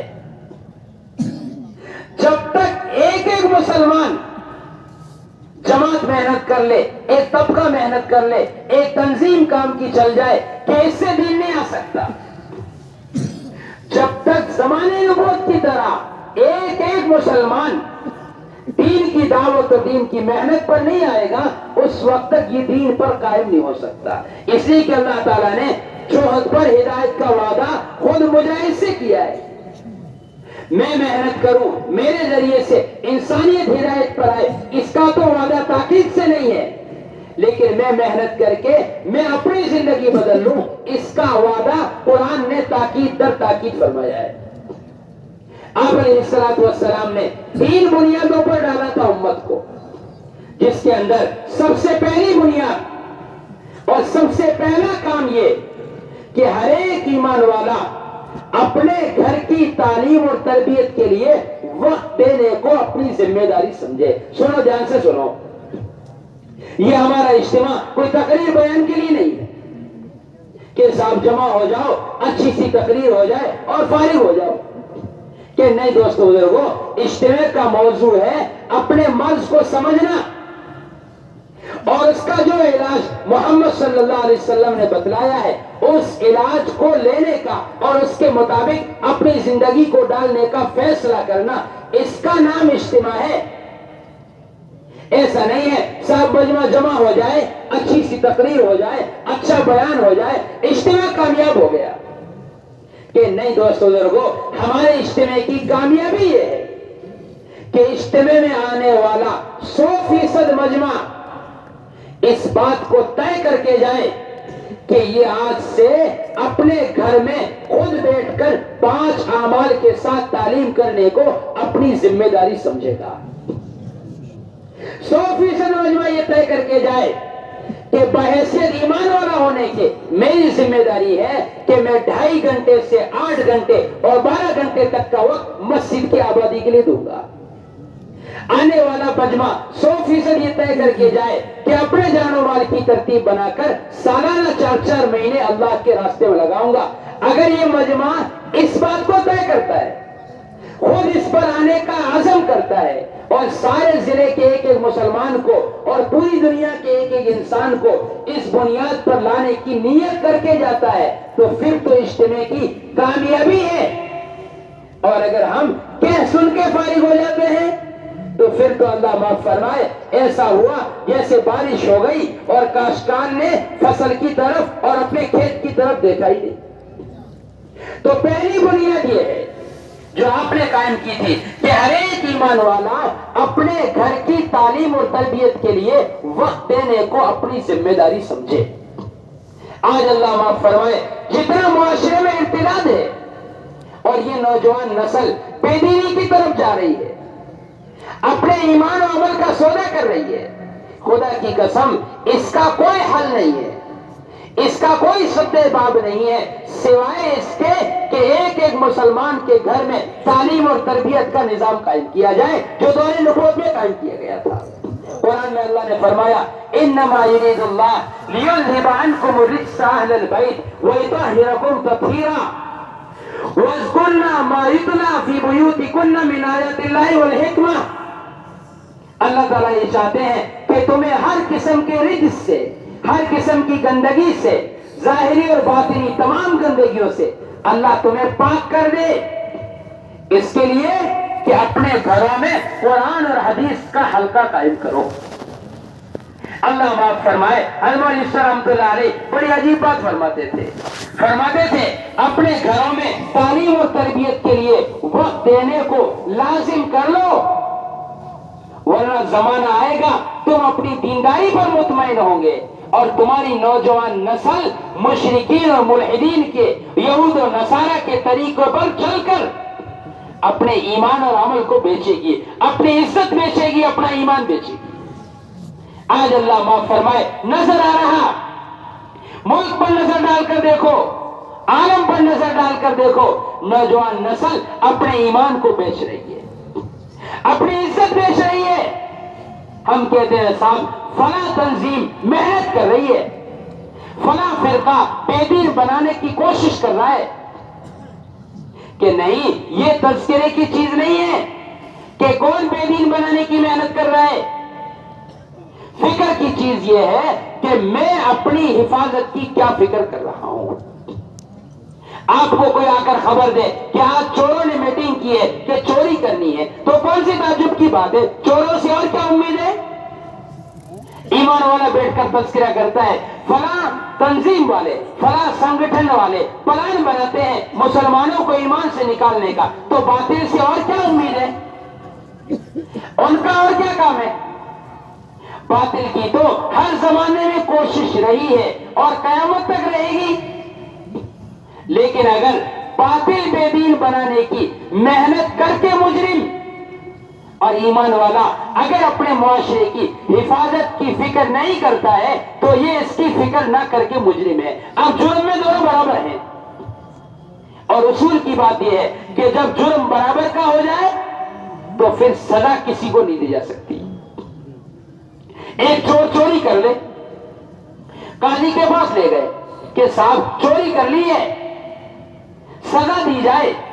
قاضی صاحب کہیں گے چوری تو کی ہے لیکن پہلے یہ ثابت کرو کہ مال کہاں سے چرایا ہے, مال چرایا کہاں سے ہے. کہ صاحب گھر کے اندر رکھا ہوا تھا, الماری میں بند تھا, تالے میں بند تھا, چرا کر لے گیا. قاضی کہے گا ہاں اس چور کا ہاتھ کٹے گا, اس کو سزا ملے گی.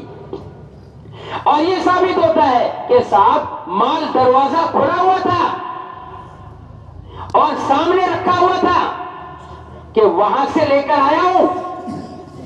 کہ چور چوری کر کے مجرم, یہ اپنے مال کی حفاظت نہ کر کے مجرم, کہ اب جرم میں دونوں برابر ہیں. اب اس چور کو سزا نہیں دی جا سکتی. اب پڑھو ہر نماز میں قنوت نازلہ, اللہم شدد شملہم اللہم دمر دیارہم, ہلاک کر دے, برباد کر دے, اپنا عذاب نازل کر دے. حضرت رحمۃ اللہ علیہ فرماتے تھے لوگ بددعائیں کرتے ہیں, لوگ قنوت نازلہ پڑھ کر باطل کو ہلاک کروانا چاہتے ہیں. میں اللہ کا شکر ادا کرتا ہوں یہ بددعائیں قبول نہیں ہو رہی. اگر قبول ہو جائے تو عذاب باطل پر آئے گا, لیکن ایمان والا بھی اس عذاب سے بچ نہیں سکتا. جو معاشرے کا فساد باطل کے گھروں میں ہے, ایمان والا بھی اس سے کم نہیں ہے. ایک باطل کے گھر کی شادی اور ایمان والے کی گھر کی شادی میں کوئی فرق نہیں کر سکتا. جو حیوانیت, جو ننگا ناک, جو عریانیت, جو بے پردگی, جو مردوں اور عورتوں کا اختلاط غیروں کے گھروں میں ہے, کہ ایمان والا بھی اس سے کم نہیں ہے. عذاب کس کے لیے مانگ رہا ہے؟ ایسا تو نہیں کہ ایک مجرم کو سزا دی جائے اور دوسرے مجرم کو چھوڑ دیا جائے. نہیں دوستو بزرگوں، جب تک ایک مسلمان اپنے گھر کی تعلیم تربیت کے لیے وقت دینا طے نہیں کرے گا، اس وقت تک گھروں کا باطل نظام ٹوٹ نہیں سکتا. معاشرے کی برائیاں لکھ دینا، معاشرے کے خلاف برائیوں کو چھاپ دینا، برائیوں کے خلاف تقریر کر دینا، یہ اس وقت تک ناکافی نہیں جب تک ایک مسلمان اپنی ذمہ داری سمجھ کر گھر میں تعلیم کے لیے خود بیٹھ کر 5 اعمال سے تعلیم کرنے کو اپنا کام نہ سمجھے. طے کرو انشاءاللہ اپنی ذات سے، آج تک کی غفلت اللہ معاف کرے، آج سے طے کر دیں انشاءاللہ اپنی ذات سے پابند بنیں گے. پورے ضلع میں ایسی محنت کریں، کسی مسلمان کا گھر ایسا نہ بچے جس میں وہ گھر میں خود بیٹھ کر 5 اعمال سے تعلیم نہ کرتا ہو. کتاب سے تعلیم، قرآن کا حلقہ، صفات کا مذاکرہ، تشکیل اور دین کو زندہ کرنے کی فکر یعنی مشورہ، کہ یہ 5 اعمال ہر ایک کے گھر میں زندہ کرنے ہیں. یہ سارا مجمع طے کرے انشاءاللہ. آج تک ہم نے پابندی نہیں کی ہے. ابھی اچھے پرانوں کا حال معلوم کر لیا جائے، گھروں کی تعلیم کا وقت طے نہیں ہے. اچھے پڑھے لکھوں کا حال معلوم کر لیا جائے، گھروں کا ماحول جہالت اور ظلم و غفلت کا ماحول ہے. وجہ کیا ہے؟ کہ ہمیں اپنے گھر میں وقت دینے کی فرصت نہیں ہے. میرے دوستو بزرگوں، طے کرو انشاءاللہ خود اس پر آئیں گے. پورے ضلع میں ایسی محنت ہو، یہ سارا مجمع مل کر اگر طے کر لے کہ ہمیں ایسی محنت کرنی ہے مسجد کے اطراف میں. ایسا نہیں ہمارا کام تو کہنا ہے، ہدایت تو اللہ دیتے ہیں. یہ سب سے بڑی خوش فہمی یا سب سے بڑی غلط فہمی کہ صاحب ہمارا کام تو کہنا سننا ہے، ہدایت تو اللہ دیتے ہیں. کہ بے شک ہدایت تو اللہ دیتے ہیں، لیکن اللہ تعالیٰ کی ہدایت دینے کا ضابطہ کیا ہے؟ ہم الیاس رحمۃ اللہ علیہ فرماتے تھے، کان میں بات ڈالنا تبلیغ نہیں ہے، دل میں بات اتارنا تبلیغ ہے. دل میں بات اترے گی کس سے؟ کہ دل میں بات اترے گی اس کو محنت پر ڈالنے سے. محنت پر ڈالنا اصل ہے. کسی نبی نے بھی اپنی دعوت کے بعد یہ نہیں کہا وما علینا الا البلاغ، ہمارے ذمہ پہنچانا تھا، ہم نے پہنچا دیا، عمل کرو نہ کرو تمہاری ذمہ داری. ہم نے دین لکھ دیا، اب اس پر چلو نہ چلو تمہاری ذمہ داری. کہ نہیں، کسی نبی کی دعوت یہ نہیں ہے، کسی نبی کی سیرت یہ نہیں ہے. نبی کی ذمہ داری کے پورا ہونے پر قرآن نے کہا وما علی الرسول الا البلاغ، کہ نبی کے ذمہ پہنچانا ہے. ورنہ نبی تو پہنچانے کے بعد عمل پر آیا کیوں نہیں؟ اس کے لیے ایسا بے چین بے قرار جس پر قرآن کہہ رہا لعلک باخع نفسک الا یکونوا مؤمنین. نبی جی اگر یہ ایمان نہیں لائیں گے تو کیا آپ اپنے آپ کو ہلاک کر دیں گے؟ ایسا نہیں کہہ دیا. ایک آدمی نے کہا میں 8 بجے گھر میں تعلیم کروں گا، ہماری مسجد و جماعت کی ذمہ داری ہے 8 بجے ہی پہنچ جائے. ہاں بھائی عبداللہ بھائی، آپ نے کہا تھا 8 بجے تعلیم کے لیے، شروع کر لی؟ کہ ابھی شروع کر رہا ہوں. کہ بس آپ تعلیم کرو، ہم ایک دو ملاقات کر کے آتے ہیں، وہ اسی میں ہمیں بتانا کارگزاری. ایک نے کہا میں عشاء سے مسجد میں آنا شروع کر دوں گا، ہماری مسجد و جماعت کی ذمہ داری ہے عشاء میں پہنچ جائے ان کے پاس. بھائی ماشاءاللہ آپ نے کہا تھا عشاء میں آنے کے لیے، نظر نہیں آئے، اس لیے ہم خیریت پوچھنے آ گئے تھے کہ بھائی آج تو سستی ہو گئی، کل سے پکا. کہ نہیں ابھی بھی وقت ہے، آپ چلو نماز بھی پڑھ لینا، تعلیم میں بھی بیٹھ جانا. کہ بس آج تو معاف کرو، کل سے پکا انشاءاللہ.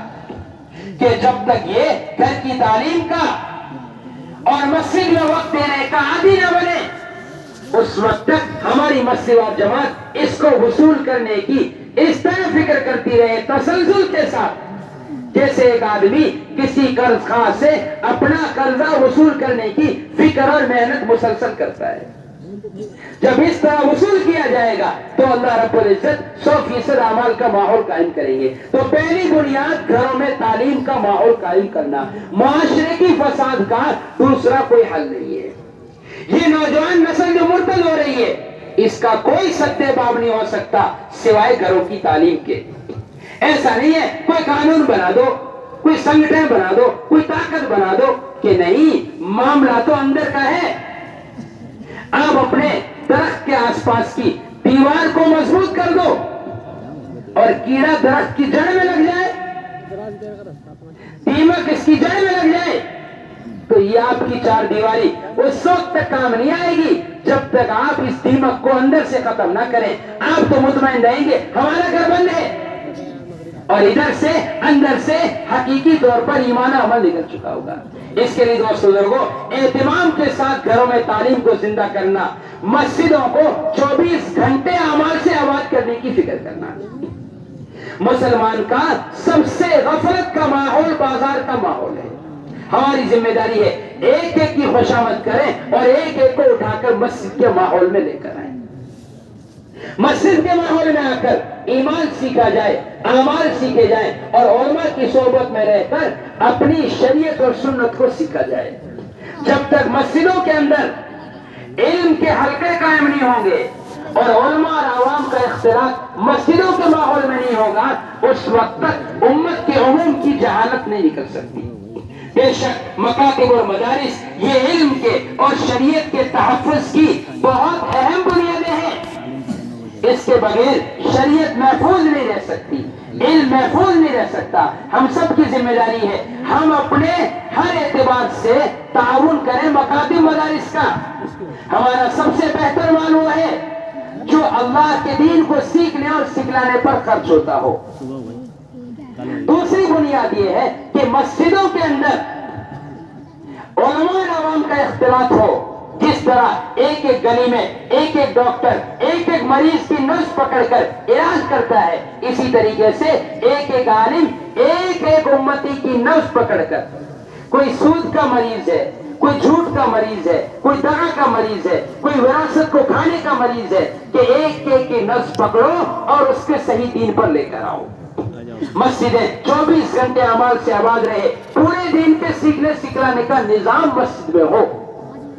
تعلیم اور تجارت کو جمع کرنا، کہ یہ صحابہ کا ایسا معمول ہے کہ اس کا کوئی انکار نہیں کر سکتا۔ روایتیں بھری ہوئی ہیں اس سے۔ صحابہ فرماتے ہیں ہم دو آدمی مل کر تجارت کرتے تھے، تعلیم پڑھتے تھے۔ ایک دن تعلیم میں رہتا تھا ایک آدمی، دوسرا تجارت کرتا تھا۔ دوسرے دن وہ تعلیم میں رہتا تھا، یہ تجارت میں جاتا تھا۔ یہ علم سکھلاتا تھا، میں اس کو مال دیتا تھا۔ ایک دن یہ علم سیکھتا تھا، میں اس کو مال دیتا تھا۔ کہ یہ تھا صحابہ کا معمول۔ 24 گھنٹے مسجد اعمال سے آباد ہو، اپنی اولاد کو عالم اور حافظ بنائے اور دین کی طرف متوجہ کریں۔ دنیا تو اللہ رب العزت اپنی قدرت سے قدموں میں لا کر ڈال دیں گے۔ تو دوسری بنیاد یہ ہے کہ مسجدیں 24 گھنٹے آباد ہو۔ مسجد کی آبادی صرف یہ نہیں کہ مسجد میں 5 ٹائم کی نماز ہو جائے، بلکہ مسجد کی آبادی یہ ہے 24 گھنٹے مسجد میں وہ اعمال قائم ہو جو دور نبوت میں مسجد نبوی میں قائم تھے، کہ یہ ہے اصل مسجد کی آبادی۔ طے کرو انشاءاللہ 2.5 گھنٹے سے لے کر 8 گھنٹے اور 12 گھنٹے مسجدوں کی آبادی کے لیے دیں گے انشاءاللہ۔ خود پابند بنیں گے۔ جب تک عملہ پابند نہیں بنے گا اس وقت تک مجمع کام کی طرف نہیں آئے گا۔ جتنا پرانا عملہ ہے طے کریں، ہم 8 گھنٹے مسجد کے طے کریں گے، ایک ایک مسلمان کو وصول کر کے مسجد کی طرف لے کر آئیں گے۔ تیسری بنیاد یہ کہ ہر ایک ایمان والا اپنی جان، اپنا مال، اپنا وقت لے کر اللہ کے راستے میں نکلنے کو اپنا کام سمجھے۔ میں نے پہلے عرض کیا ہمارا یہاں جمع ہونا یہ کوئی تقریر بیان کو سننے کے لیے نہیں ہے۔ یہاں جمع ہونے کی بنیاد اور اس کا مقصد اللہ کے دین کو لے کر ساری دنیا میں پھیلنا اور ساری دنیا میں پھیلنا ہے۔ حضرت علی رحمۃ اللہ علیہ فرماتے تھے جس جمع ہونے میں بکھرنے کی نیت نہیں ہے اس جمع ہونے میں کوئی خیر نہیں ہے۔ ممبر سے تقریر بیان کا ہو جانا، کہ ممبر سے تقریر بیان کا ہو جانا یہ تو ایسا ہے جیسے بارش کا ہو جانا، کہ بارش کے ہونے سے بھی کاشتکار کو اس وقت تک نفع نہیں ہوگا جب تک کاشتکار اپنی زمین کو کوریدے نہیں، اوپر سے نیچے، نیچے سے اوپر، ادھر کی ادھر، ادھر کی ادھر کر کے دانے کو اندر ڈالتا ہے، جب فصل اگتی ہے۔ ہمارا پرانا عملہ بھی اجتماع میں آ کر یہ سمجھتا ہے صاحب تقریر ہو گئی اب مجمع کام پر لگ جائے گا، کہ نہیں، خطے وار جماعتوں کا کام ہے اپنے اپنے خطوں میں انفرادی طور پر ایسی محنت کرے، ایسا اختلاط کرے کہ آنے والے مجمع پر 100% انفرادی محنت ہو. اگر انفرادی محنت نہیں ہوتی مجمع پر خطے وار جماعتوں کے راستے سے اور مسیح وار جماعتوں کے راستے سے، تو پھر یہ ایسا ہے جیسا بارش ہونے کے بعد کاشتکار نے اپنا کھیت چھوڑ دیا کہ اب اس کو کوئی نفع نہیں ہوگا. ایسے ہی خالی بیان سے نفع نہیں ہوگا جب تک اختلاط کر کے تشکیل کو قابو میں لانے کی محنت نہ کی جائے. اس کے لیے دوست بزرگوں طے کرو انشاءاللہ آئے ہوئے 100% مجمع کی تشکیل کریں گے اور 100% مجمع کا ذہن بنائیں گے اور خود اپنی جان و مال کی ترتیب بنا کر نگد اللہ کے راستے میں نکلیں گے انشاءاللہ. اللہ تعالیٰ نے ایک کام دیا ہے، ایک ذمہ داری دی ہے. سارے عالم میں اللہ نے کام کو چلایا ہوا ہے، سارے عالم میں جماعتوں کی نقل و حرکت ہے اور اللہ کا فضل سب سے زیادہ علماء کا طبقہ متوجہ ہے. 300 کے قریب علماء دوسرا سال لگا رہے ہیں عرب کے ملکوں میں. 4000 کے قریب علماء ہندوستان سے نظام الدین سے سال لگا رہے ہیں. رمضان مبارک میں 50-60 ہزار کے قریب مدرسوں میں پڑھنے والے طلباء جماعتوں میں نکلتے ہیں. عوام کی جماعتیں بھی ساری دنیا میں چل پھر رہی ہے، ساری دنیا میں نقل و حرکت ہو رہی ہے. سب سے زیادہ علماء کا طبقہ چل رہا ہے. ہم بھی نیت کریں انشاءاللہ اپنی اپنی ترتیبیں بنائیں گے اور ہر سال کے 4 مہینے دینے کو اپنی زندگی کا جز بنائیں گے. ہم سر ہم فرماتے تھے جب تک ہر سال کے 4 مہینے دینا اپنی زندگی کا جزء لازم نہیں بناؤ گے، ایمان کی حلاوت حاصل نہیں کر سکو گے. اس کے لیے دوست بزرگوں طے کرو انشاءاللہ ہر سال کے 4 مہینے لگائیں گے. صبح میں ہم نے عرض کیا جماعتوں سے کہ اب کے آپ حضرات جے پور کے اجتماع کے اتہاس کو بدل دو کہ کوئی جماعت یہاں سے چلنے کی نہ جائے. سب کی سب جماعتیں یہاں سے نگد 4 مہینے کی بن کر جائے. وہ جماعتیں اجتماع کی نہیں ہے جو بن کر آ گئی. اصل اجتماع کی جماعتیں وہ ہے جو آئے ہوئے مجمع پر محنت کر کے ان سے اختلاط کر کے بنائی جائے. وہ تو اجتماع کی پہلے کی محنت کا نتیجہ ہے، اجتماع کی محنت تو اب ہے. اس کے لیے دوست بزرگوں طے کرو انشاءاللہ اپنے جان و مال کی ترتیب بنائیں گے، اپنی ذات سے ہر سال کے 4 مہینے دیں گے انشاءاللہ. بولو تیار ہو؟ کون کون نیت کرتا ہے انشاءاللہ؟ آج تک گزر گئی، اب انشاءاللہ ہر سال 4 مہینے لگائیں گے انشاءاللہ. اس سال